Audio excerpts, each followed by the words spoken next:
Eh ben ça commence fort. Salut à tous et bienvenue sur l'antenne de MCS Extrême pour le meilleur du catch international. J'avais prévu de vous faire une intro qui tue et puis au final on a vu la tête du petit singe bleu fluo, on l'appelle Kemonito et ça m'a complètement cassé un petit peu dans ma lancée hein. Mais on peut le dire officiellement. Bienvenue à notre antenne et bienvenue à Fighting Spirit, le petit concept de ce tour du monde international du catch avec ce soit du Puroresu au Japon ou bien avec la Lucha Libre ici à Mexico City dans le beau pays qu'on appelle le Mexique. La fédération s'appelle la CMLL et nous sommes maintenant le 3 septembre 2010 pour assister à un combat trios du 3 contre 3. Alors si vous nous suivez évidemment semaine après semaine, vous connaissez un petit peu le concept, vous connaissez les règles, mais moi j'aime bien prendre par la main comme ça le téléspectateur, expliquer à ceux qui ne savent pas. Vous savez, je suis un petit peu la voix de la raison. Et c'est pour ça que ne vous inquiétez pas, même si vous ne connaissez pas le catch mexicain, je suis là, Tonton Célian, est là pour vous expliquer.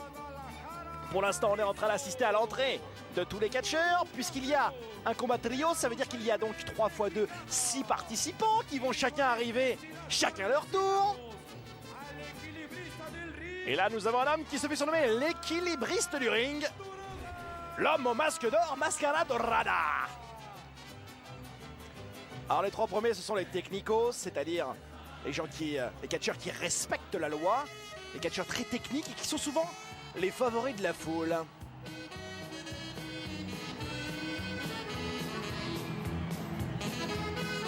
Ça, c'est de la musique d'entrée à l'ancienne. On se croirait quasiment sur une place du marché en province française. Bonjour mesdames et messieurs, le meilleur du catch avec Blue Panther. Alors Blue Panther, c'est vrai qu'il peut vous faire sourire comme ça, on se dit c'est qui ce papy du catch, mais au final, ce type a plus de 25 ans d'expérience. Un technicien absolument ahurissant dans le ring. Et Blue Panther, catché masqué, la plus grande partie de sa carrière, il a perdu son masque il y a maintenant 2 ans. Et depuis, c'est une sorte de renouveau, le public a quand même accepté. Et il catch aujourd'hui démasqué. Il sera certainement le capitaine de son équipe. On va maintenant assister à l'entrée des Rudos. Ceux qui ne respectent rien, ni la loi, ni l'ordre. Et qui sont prêts à briser les règles pour remporter la victoire.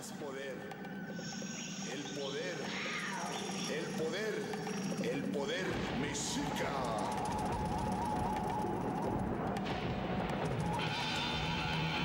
Représentant de Poder Mexica, la puissance mexicaine, Sangre Azteca, Dragon Rojo Jr. et Misterioso Dos.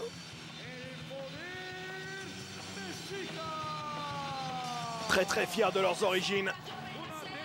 Et attention au Poder Mexica qui ont envie de prouver une fois de plus qu'ils sont le trio le plus dominateur ici à la CMLL. Le concept de notre émission est simple, de pouvoir présenter à tous les fans de catch qui ne pensent que le wrestling c'est que la WWE et que la TNA. Eh ben c'est pour vous dire que c'est pas du tout le cas. Au Mexique et au Japon, c'est un sport qui est vraiment enraciné avec le peuple. Ici, c'est une pure tradition. C'est le sport national après le football. Hein. Football et lucha libre, il n'y a que ça de vrai pour les Mexicains. Et on est parti pour un match 3 contre 3. On va présenter maintenant les capitaines des 2 équipes. Combat prévu au meilleur de 3 tombées, sans limite de temps.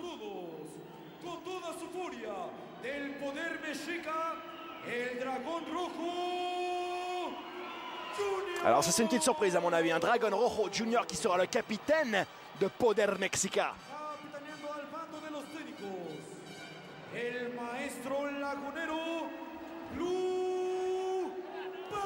Et le vétéran Blue Panther, capitaine des Technicos.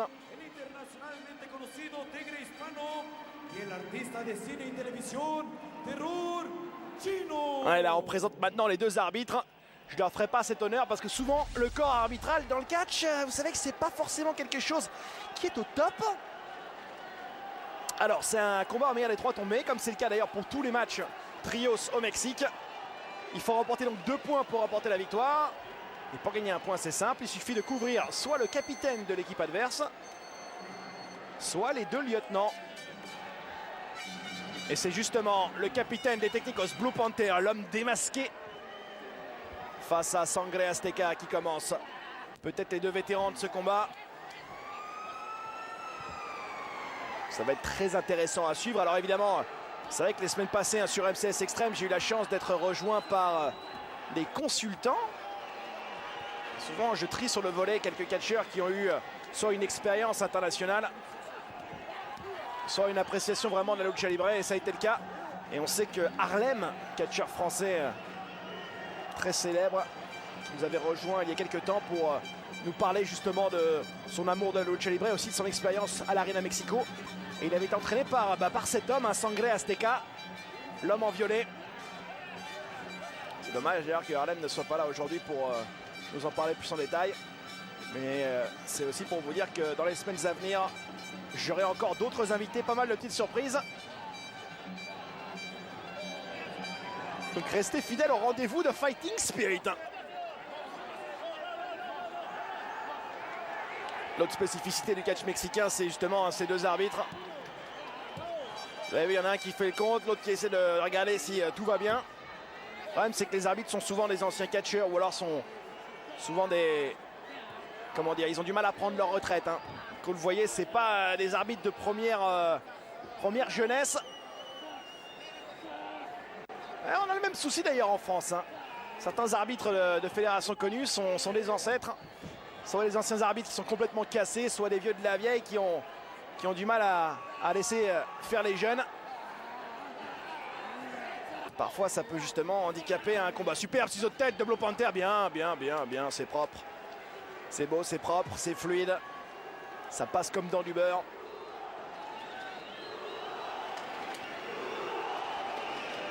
Alors, je vous dis tout à l'heure que les Technicos, c'était évidemment les favoris de la foule. En tout cas, c'est le cas sur le papier.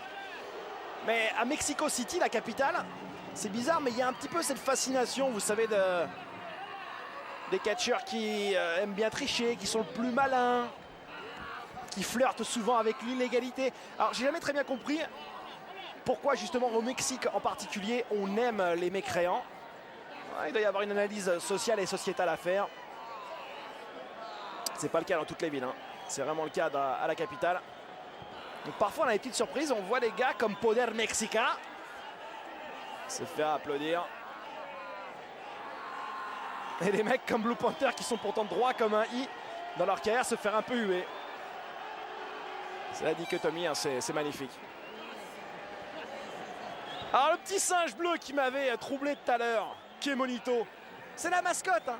C'est la mascotte des Technicos, on l'a vu tout à l'heure là, il était dans le coin. On va le revoir justement pendant ce combat. Il sert à rien, c'est juste une mascotte, c'est-à-dire que c'est un gars qui vient poser en photo avec les enfants, qui vient accompagner les catcheurs, qui aime bien se faire montrer. Sangre Azteca qui part dans les cordes. Le bras à la volée de Blue Panther, c'est beau. Pour l'instant, on a un catch très méthodique hein, de chaque côté. Vous avez vu, on n'a pas envie de faire d'erreur.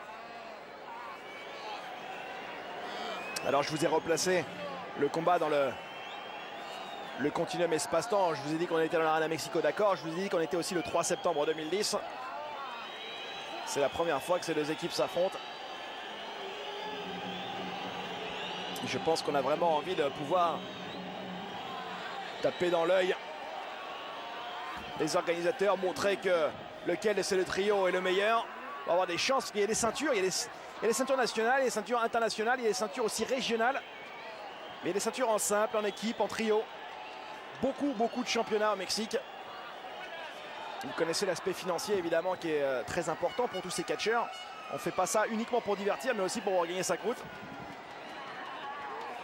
Et voilà, on lui rend l'appareil, le ciseau de tête cette fois-ci du côté de Sangre Azteca. Hop, c'est propre. Contré par un Blue Panther, on tente de le tomber. 1, 2. Et un dégagement. Sangre Azteca qui avait catché à plusieurs reprises d'ailleurs sur le sol français. souviens de sa performance dans le main event d'un des grands shows au Studio Jenny à Paris l'année dernière. Un show que j'avais eu la chance d'ailleurs de commenter en bord du ring. Certains d'entre vous étaient déjà peut-être présents. On aime bien d'ailleurs avoir des superstars internationales comme ça venir montrer un peu tout leur talent sur notre sol hexagonal. Ouais, énorme marque de respect. Joli, joli. Vous avez vu ça dans le catch américain, c'est sûr que s'il y avait des gars qui se serraient la main, et bah forcément on allait se claquer après. Non, non, là, personne ne se trahit. C'est le bon esprit qui règne. Et le relais a été fait de chaque côté. L'homme en rouge, c'est Dragon Rojo Jr. Ça veut dire le petit dragon rouge. Et face à lui, l'homme en noir et or, bah, c'est justement Mascara Dorada, le masque doré. Hey, on prend un pied dans les cordes. Wow. Magnifico. Mascara Dorada, c'est vraiment la nouvelle génération de ces luchadors très voltigeurs, très acrobatiques. Et bah tiens, en parlant de nouvelle génération, celui en rouge, il s'appelle La Mascara. Tout simplement, ça veut dire le masque. Hein, il s'est pas trop foulé quand même avec son nom de catcheur, mais bon. Face à lui, Misterioso Dos. Oh. Je crois que la mascotte veut catcher aussi. Il vient de se faire kicker, Kemalito. Vous avez vu que les Rudos, ils viennent pas avec une mascotte. Hein. Pourquoi est-ce qu'il vient... Wow! Pourquoi est-ce qu'il vient aider comme ça l'équipe de Dragon Rojo? Aucune idée, c'est comme ça. Tilt Wheel, backbreaker, contré par un bras, la volée, c'est propre. Et je crois qu'on va avoir le premier... Non, je pensais qu'on allait avoir le premier plongeon. C'est qu'un match de catch mexicain peut pas se terminer s'il n'y a pas un plongeon. Hein. C'est un peu obligatoire. Oh! Belle esquive de Dragon Rojo. Et c'est peut-être lui qui va plonger le premier. Toujours pas. Et pourtant, il y a une sacrée cible à l'extérieur. Hein. Une cible rouge. S'il y avait un taureau qui voulait venir, il irait sauter par-dessus la troisième corde. Et le voilà. Oh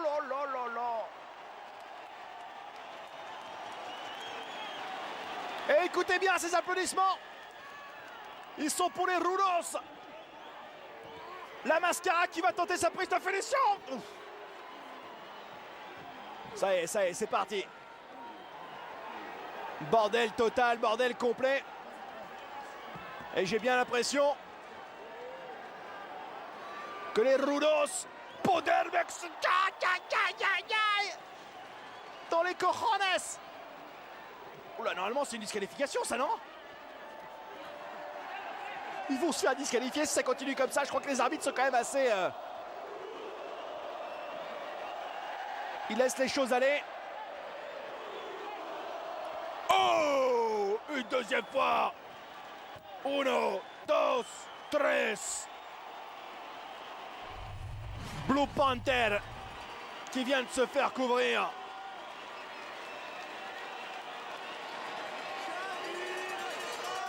Alors là, je suis pas sûr de comprendre parce que Blue Panther n'est pas le capitaine. Ah si, c'est le capitaine, pardon.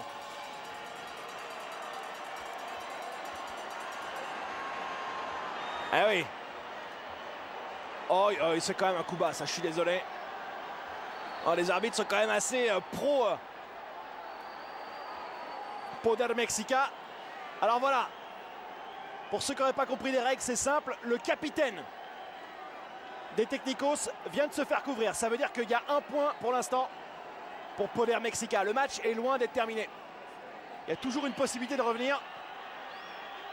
Mais là, franchement, avec deux gars qui viennent de se prendre un coup de pied dans les glaouis, ça sent mauvais pour la suite du match. Oh! Et même le petit singe vient de se faire écraser les mini glaouis. Pourtant, faut les viser, hein, ça doit être aussi petit que des billes. Oh là là là là. Je crois que c'est lui le seul. C'est Mascara Dorada, c'est le seul à passer le prix un coup dans les fesses. Hein. et plus c'est affinité. Bah ça va être pour maintenant. Oh, non, là c'est mort. Là c'est mort. C'est ce qu'on appelle une boucherie, mesdames et messieurs.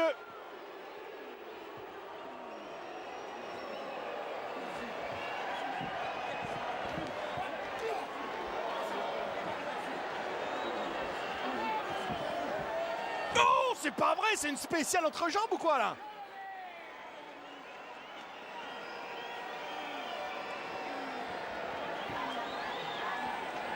Je crois que j'avais rarement vu des catcheurs se focaliser autant sur cette partie du corps, mais bon, écoutez. Oh, aïe, aïe, aïe, aïe, aïe, aïe, aïe.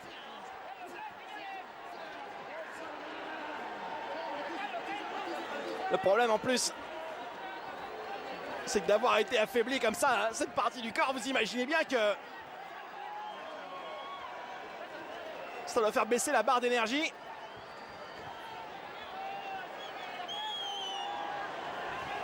Incroyable! Mascara Dorada! On n'arrive pas peut-être pas à le voir hein, parce que le masque camoufle ça, mais il devait cacher son jeu. Et au final, hop, hop, hop, hop, hop, allez, c'est parti. Uno, dos, y tres. Et le capitaine qui vient de se faire couvrir. Ça veut dire que c'est du 1 partout, la balle au centre. On a remis les choses au clair. Yes! Un point pour les Unos. Un point pour les Technicos. On appelle ça la magistrale. Prise de catch, vraiment, ça c'est la base hein, pour le catch mexicain. Regardez-moi ça, c'est un petit paquet façon mexicaine. On bloque les deux bras comme un crucifix. On les fait faire un petit tour dans les airs, comme ça il ne sait plus où il en est. C'est quasiment impossible de se dégager de cette prise. Et quelle perfection dans l'exécution. Ouf. C'est pour ça qu'on aime le catch mexicain. C'est propre, c'est propre. Aïe, aïe, aïe, aïe, aïe. Une jeune Chiquita qui est très caliente pour nous s'annoncer que c'est bien le troisième tombé. Allez, c'est parti. Dernière ligne droite maintenant de ce combat d'ouverture. Combat de Rios.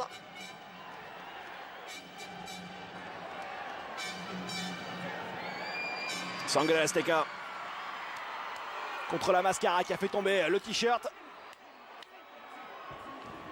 Passe par au-dessus, joli. Et on passe par en dessous, non, non, non. Viens par ici. On va pas le laisser partir comme ça. Oh! Ça vient de résonner dans le pays entier. Et même Sangre Azteca, il s'est fait mal à la main, hein, tellement il a tapé fort. On aurait cru que le gars avait mis des pétards dans sa paume. Le ciseau de tête, superbe.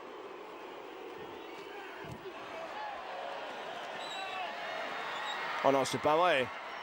Dragon Rojo qui non seulement fait un truc de beau salaud, mais en plus il en profite après pour se faire admirer ses abdominaux. Le voilà le plongeon suicide. Le premier plongeon réussi. Il aurait été de la part de la Mascara. Ouf. Et c'est peut-être pas le dernier, mesdames et messieurs. Alors là, je pense que mes camarades doivent être dégoûtés de ne pas être présents pour ce combat. C'est un des combats de lucha libre les plus excitants qu'on ait vu depuis un moment. Blue Panther avec la planchette japonaise. Ouais, plutôt la planchette mexicaine. Hein.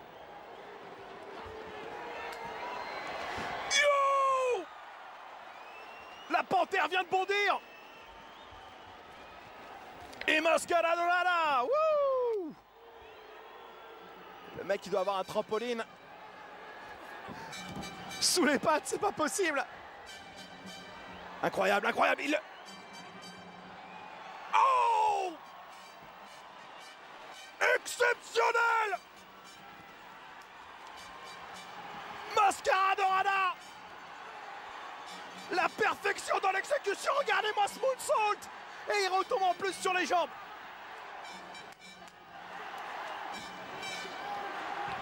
crois que ça aura été la rixe de la journée entre ces deux-là.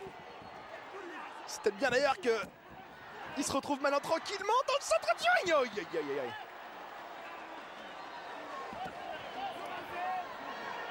La Mascara qui vient de se dégager. Allez, non, non, non, focalisez-nous sur le... Faut qu'on se focalise sur le ring, là, pas sur les fans.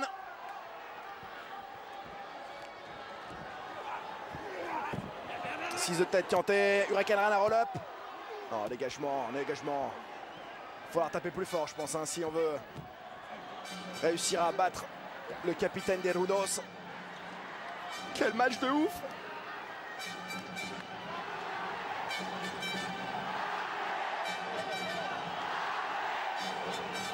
Panther contre Azteca. Ça a commencé comme ça le match. Ça va peut-être se terminer comme ça, non? Je vous rappelle, hein, Blue Panther, c'est le capitaine de l'équipe des Technicos. Si lui, il se fait couvrir, c'est dead, c'est mort, c'est fini.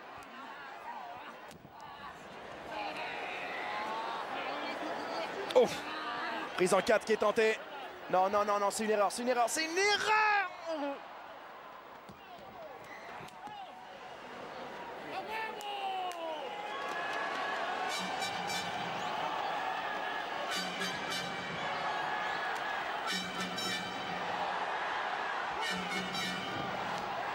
Mysterios Odos, l'homme en violet là qui a été assez absent de ce combat. Il a peut-être une chance de s'exprimer, mais il va se faire battre tout de suite, non? Aïe aïe aïe aïe aïe, du catch de l'extrême, c'est ce qu'on aime. Attention, attention, opération danger, oh là là là là. Sangre Azteca qui innove. J'avais pas encore vu cette prise, en tout cas, pas avec une réception comme celle-là. Et...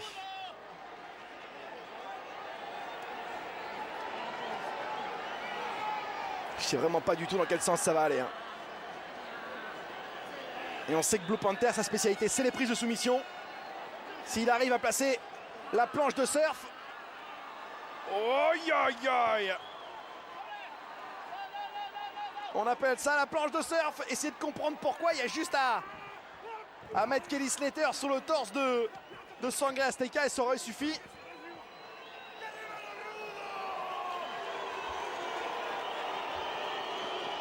Peut-être le rythme qui a baissé d'un coup là. Mais on sait très bien que des gars comme la Mascara et même Dragon Rojo, ils ont une énergie à revendre, ils peuvent de nulle part avoir une sorte de boost d'énergie incroyable. Oh oh, oh oh, ça sent mauvais pour le masque.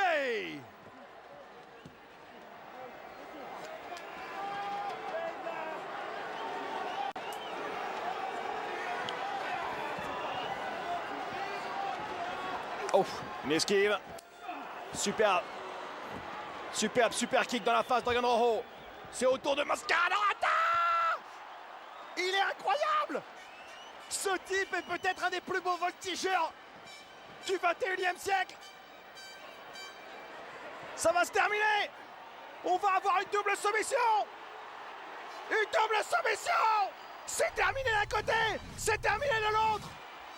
Incroyable!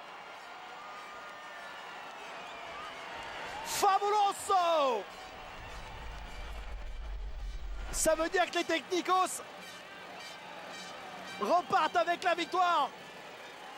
Double soumission de Panther et de Mascara sur la fin. Quel travail d'équipe quand même, parce que pendant que Mascara Dorada lui venait en fait de détruire un des catcheurs extérieurs, j'espère qu'on va revoir quand même le saut final. Le voilà, vous avez vu ça? Il prend appui sur la deuxième corde pour aller faire son petit flip dans les airs.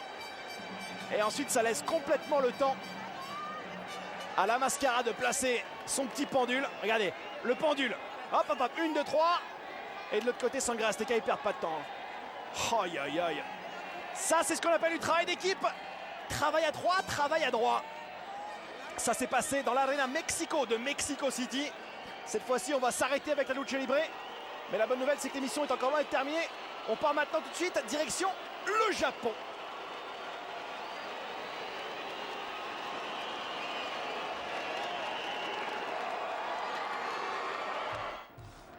Ladies Ladies and gentlemen, your sixth bout of the evening is Crusade for Justice. Scheduled for one fall with a 60-minute time limit and is for the Heavyweight Championship of the World.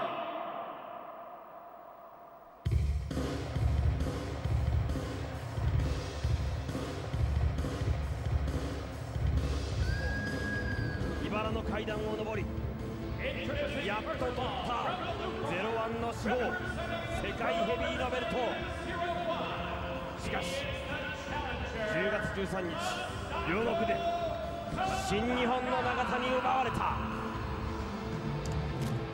Je vous ai promis maintenant un combat de Puroresu du catch japonais. On a fait non seulement un petit tour dans le Mexique, on a fait un petit tour maintenant dans le Japon. On est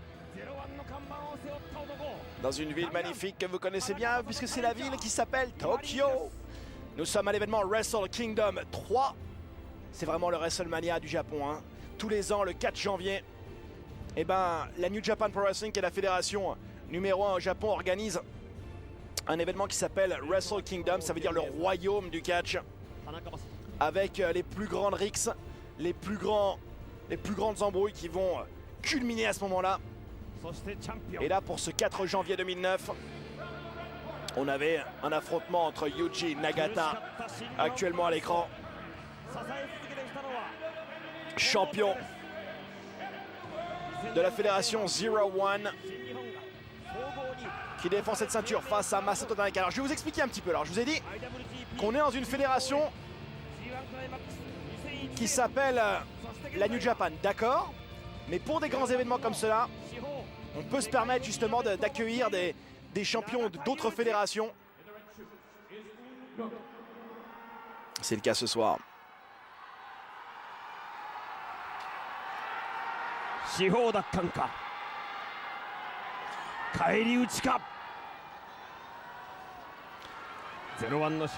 Allez, il y a une grosse tension, je vous le cache pas. Oui, donc des catcheurs qui viennent d'autres fédérations pour un événement majeur. C'est des ententes qui sont faites pour des grands événements comme ça. 50 000 personnes présentes ce soir dans le Tokyo Dome, qui est la plus grande salle évidemment du Japon, qui a l'habitude de remplir ce stade pour des matchs de baseball ou des concerts de J-pop. Mais là, une fois par an, c'est le catch qui est au rendez-vous, le catch qui est à l'honneur. Et là, c'est un match revanche parce que Yuji Nagata a déjà battu Masato Tanaka par le passé. Et pour cette ceinture justement, et Masato Tanaka avait exigé un match retour offert aujourd'hui. Et on reconnaît d'ailleurs Shinji Otani à l'extérieur, qui est un des officiels de la 01, présent aux abords du ring pour pouvoir veiller à la bonne tenue de ce match. Tanaka avec son brainbuster sur l'extérieur. Allez, c'est parti. Alors Masato Tanaka, c'est un spécialiste des combats hardcore. Hein. Regardez un petit peu son corps de très très près. Oh, son corps est bardé de cicatrices. Son front, c'est un steak haché. Et il aime bien quand ça devient violent. Et s'il n'y a pas d'objet utilisé, c'est pas un vrai combat de Tanaka. Oh, direction le front, j'aime pas ça. Ah, ça saigne, voilà, d'accord. Bon bah, ça n'a pas pris beaucoup de temps. On savait que le sang allait pisser, mais voilà, au bout d'1 minute de combat, c'est parti. Masato Tanaka qui a réussi vraiment à se refaire une carrière. Il avait été une grosse star dans les années 90, début des années 2000 aux États-Unis dans la fédération ECW, Extreme Championship Wrestling. Il avait d'ailleurs été champion du monde poids lourd, reconnu par cette fédération. Et vu tout le dommage qu'il s'était pris à l'époque, parce qu'il se prenait les coups de chaise régulièrement, les coups de table et compagnie, moi je pensais que sa carrière allait être ralentie après ça. Au contraire, quand il est revenu au Japon, eh ben, il a eu ses opportunités, il les a saisies. Et maintenant c'est vraiment une des grosses références du pays du soleil levant. Masato Tanaka. Accélération. Super coup d'avant-bras, on enchaîne. Brainbuster une deuxième fois. Sur la tête ensanglantée de Nagata. 1, 2, Non, il n'y aura pas de tresse. Ouais, j'ai l'habitude de compter en espagnol. Là, on n'est plus au Mexique pourtant. Hein. Commencez à commenter en japonais. Alors là, on a un rythme extrêmement différent de ce qu'on a vu tout à l'heure. C'est le concept de notre émission, hein, c'est de vous montrer les différences entre les catchs de différents pays. Et là, c'est un match très très dur à regarder parce qu'il y a une violence extrême. Alors le côté... Le problème, c'est que ça peut être très court, hein, ce match. Parce que là, Nagata, il s'est pris beaucoup de frappes sur la tête. Le sang qui coule et on sait que... Hein, c'est comme en boxe, dans les sports de combat un peu plus traditionnels. Quand il y a du sang qui coule, et ben, ça peut faire paniquer certains, peuvent perdre leurs moyens. D'autres, au contraire, peuvent être galvanisés. Hein, ça peut leur donner encore plus de rage. Je ne sais pas ce que ça va être aujourd'hui pour Yuji Nagata.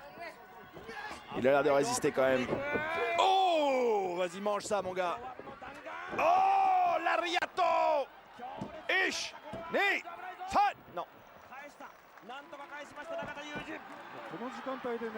Ah, et là, ça commence à être difficile à regarder. Hein. Marrant parce que Nagata, c'est plutôt lui qui est habitué à saigner. Hein. Vous avez vu son front? On pourrait jouer carrément à tic-tac-toe, au morpion. Il y a déjà les traits qui sont préparés. Ouf, belle esquive. Allez. Le leader de l'armée de la justice bleue. Qu'est-ce qui se passe là? Hey, hey, hey. Oula, l'arbitre vient d'être éjecté. Alors tous les hommes en noir à l'extérieur là qui ont le... Vous avez vu en noir et rouge là, ils ont tous un petit gilet avec écrit 01 derrière. C'est-à-dire voilà. C'est-à-dire que c'est des catcheurs de la fédération concurrente. Ça veut dire qu'il va y avoir pas mal d'explosivité certainement. Ça peut s'embrouiller aussi à l'extérieur, tout comme dans le ring. Les deux saignent maintenant.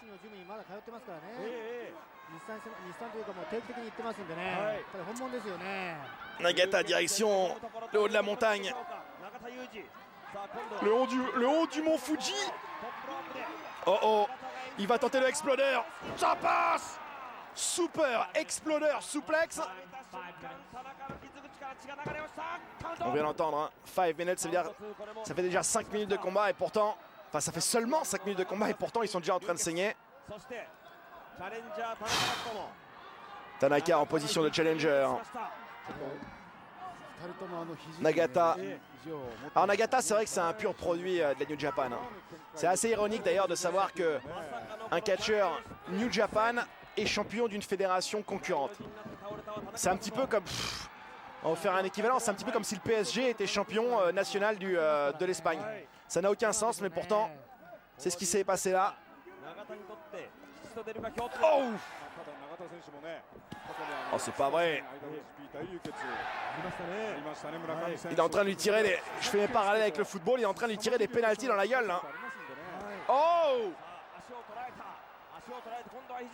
Du à toi à moi entre les deux. C'est ce qu'on appelle du strong style wrestling, mesdames et messieurs. Les frappes sont réellement portées. Dans les règles de l'art, coup d'avant-bras. Reste à savoir lequel va tenir debout. Oh!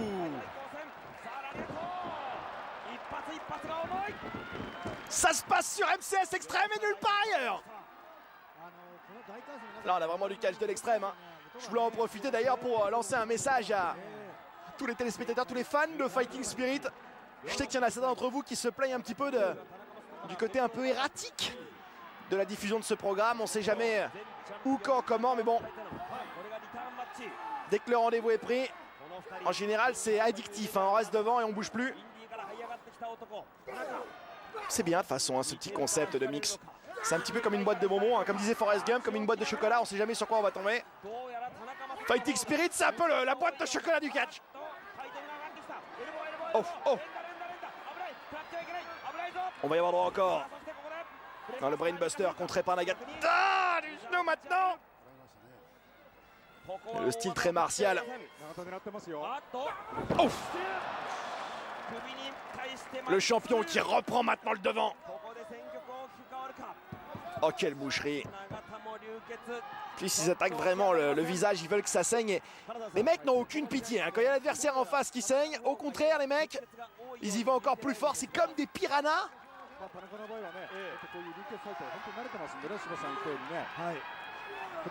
Nagata qui commence à prendre conscience. 50 000 personnes dans ce Tokyo Dome. Oh non, une roulade.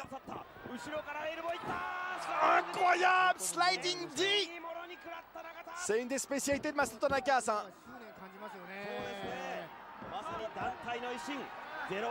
Et on sait que le sliding D, s'il emporte un, ça va encore. S'il emporte 2 ou 3, ça va être dead pour le champion. Tanaka. Attention, position danger maintenant pour le champion. Diamond Cutter avec un flip. Non, il n'aurait pas dû l'indiquer, ça. Voilà, ça passe. La corde à linge. Ish. Hey.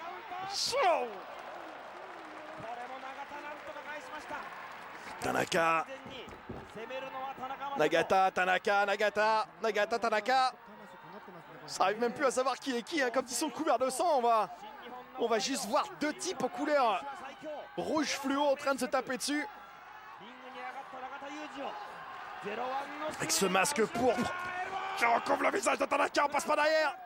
Attention, attention. Oh oh. Oh oh. Sur la troisième garde. Réception sur la nuque, il l'a plié comme un accordéon. Dégage-toi, non. Oh là là, même les gars, on croit pas leurs yeux là.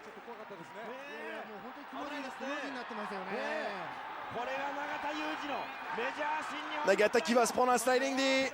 Encore une fois, cette fois-ci sur le devant.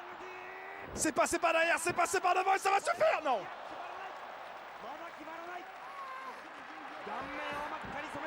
Plus il frappe, c'est plus lui il saigne. Ça c'est la sacrée ironie du sort. Dans la gueule maintenant. Non. Incroyable, incroyable, incroyable. Non, non. Il va le casser le bras. Dans cette position, Nagata qui... Eh ouais. Commence à passer en transe. Nagata avec ses yeux qui se révulsent. Va chercher peut-être. Briser. Briser le coude. Briser l'épaule. Briser tout, briser l'âme de Masato Tanaka. Ici dans un des matchs les plus importants de ce Wrestle Kingdom. On est sur le trône pour le royaume du catch. Non. Oh là là. Aïe aïe aïe aïe aïe. On dirait un film d'horreur.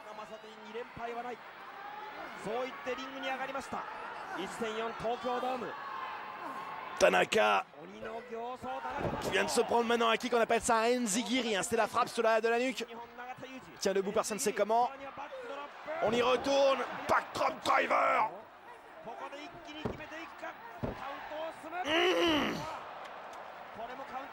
Ça va être frustrant. Vous savez, je ne vous le cache pas, sur ces combats de catch japonais, ça se termine régulièrement sur une corde à linge ou un kick. C'est vraiment le kick de trop. Quand est-ce que Tanaka va lâcher prise?